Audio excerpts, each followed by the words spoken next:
Hey guys, welcome back to the channel, and this is how to activate Revolut card.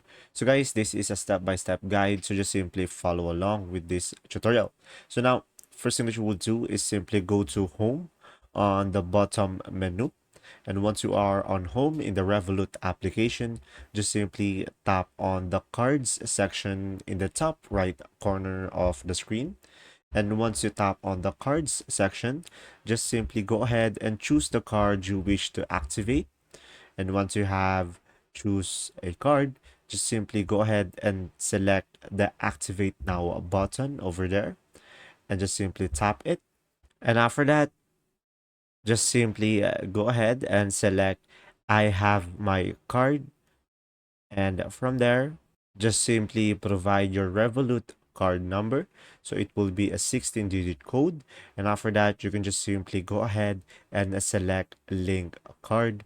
And from there, you should be able to activate it. If this video was helpful, please like and subscribe. And thanks for watching, guys. See ya.